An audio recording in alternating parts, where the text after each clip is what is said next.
My name is Milo, and for the last month, I've been living inside a house that felt less like a home, and more like a memory someone forgot to finish. When my wife Arya walked out with a suitcase in hand, muttering something vague about needing space, I braced myself for the usual aftermath. Silence. Confusion. Maybe a hollow kind of hurt. But what I didn't expect was the strange, effortless peace that settled into the room she left behind. No sharp words, no Cold War, no navigating invisible landmines, just me in the quiet, humming like a long-forgotten friend. In the first week, I waited for her call, stared at the phone, checked messages every hour. Nothing. In the second week, I realized it wasn't coming. Started filling my days with small routines. Coffee in the morning, walks in the evening, reading books I'd shelved for years. By the fourth week, solitude had shaped itself around me so well that the thought of her return felt like recalling a song I used to adore but couldn't hum anymore. The house didn't echo with emptiness, it breathed easy. So when she finally pushed the front door open one evening, suitcase dragging behind her, smile stretched a little too carefully, I didn't feel excitement. I didn't feel dread. I just stood still inside myself, watching her step in with that familiar air of someone reclaiming their territory. Milo, she breathed, her voice soft like she was testing the waters. I'm home. I nodded, leaning against the kitchen counter. Looks like it. Her gaze searched my face, hunting for something, longing, regret, maybe a spark she could anchor herself to. I didn't offer any. That version of me, the one who clung to every word she said, didn't live here anymore. She set her suitcase down by the door, tucked her hair behind her ear, her trademark gesture, when she wanted to appear soft and vulnerable. Did you miss me? She asked, teasing lightly, as if I'd spent lonely nights pacing the floors,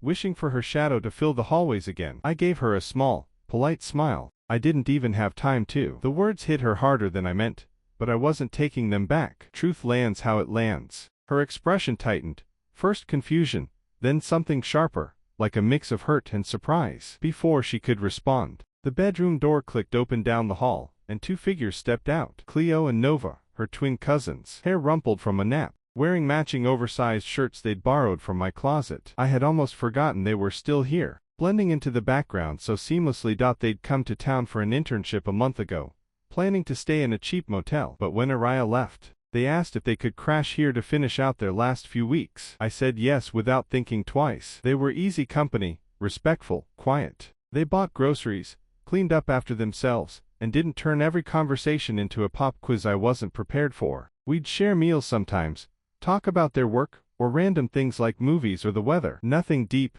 nothing complicated. Just simple presence that made the house feel less empty. Arya never knew any of that. She hadn't asked. No calls, no texts, just radio silence. Cleo froze in the doorway, eyes wide. Oh. Nova blinked, rubbing her eyes. You're back. Arya whipped toward me, her face paling. They've been here. I shrugged, keeping my tone even. They didn't have anywhere else to go. Their internship ended yesterday, in our house, for a whole month. Milo, why didn't you tell me? I raised a brow, feeling a flicker of irritation for the first time. When exactly? During the calls you never made. The messages you didn't send. Her mouth curved into a wounded line, embarrassment dressed up as indignation. That's not fair. I needed time, and I gave it to you, I replied calmly. But life didn't pause because you walked out. Cleo shifted uncomfortably, glancing at Nova. We can leave for a bit. Give you to some space. But Arya snapped, her voice sharper than usual. No. Stay. All of us blinked, caught off guard. She turned back to me,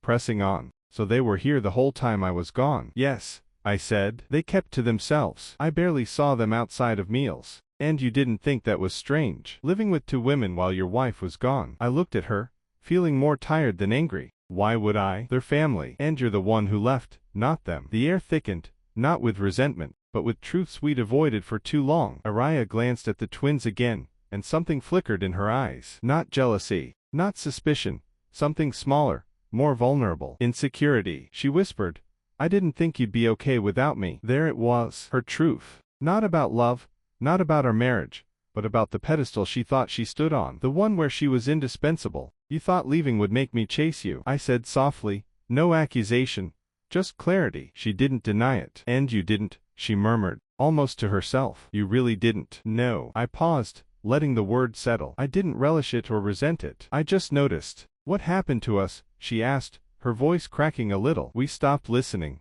I said. We stopped being gentle. We let resentment fill the space between us, until silence felt safer than speaking. Cleo and Nova lingered by the hallway, unsure whether to stay or retreat. Nova touched Arya's arm gently. "We never meant to make anything worse." "You didn't," I assured her. "You being here wasn't the problem. It just showed me something I wasn't expecting." Arya looked up, eyes searching mine. "What?" "That peace is possible," I said quietly. "And it doesn't require distance. It just needs the right kind of presence." Her eyes shimmered, not manipulative, not dramatic, just human. Fear, raw and unsteady. "Milo, I came back because I thought I still mattered, because I thought maybe you'd realize you needed me." "You do matter," I said gently, "but needing you was never the issue. It's the way you left, expecting me to wait in emotional limbo, until you decided you were ready again." She swallowed, her throat trembling. "And now?" "Now," I said, "I'm not sure waiting is love anymore. Sometimes it's self-abandonment." Cleo exhaled softly. Nova lowered her gaze. They weren't intruding,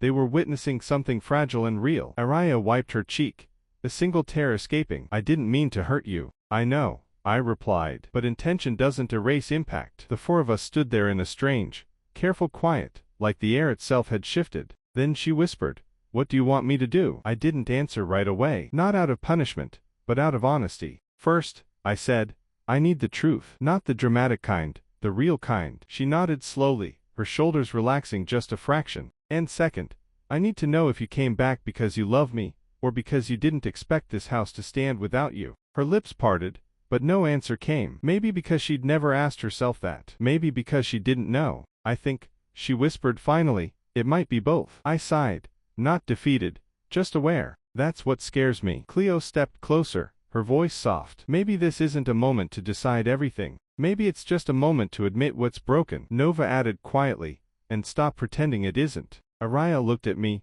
really looked, and all the armor she wore crumbled. "I want to fix this," she whispered, "but I need you to meet me halfway." For the first time since she left, I saw my own truth clearly. "Arya," I said, "I don't need you to come back. I need you to come home." "Those aren't the same." Her breath faltered, and finally, she understood. The house felt different now, not peaceful or empty, but full of possibility. Whether we'd rebuild or let go, that was up to us. But for the first time, we were both standing in the same room, ready to face it.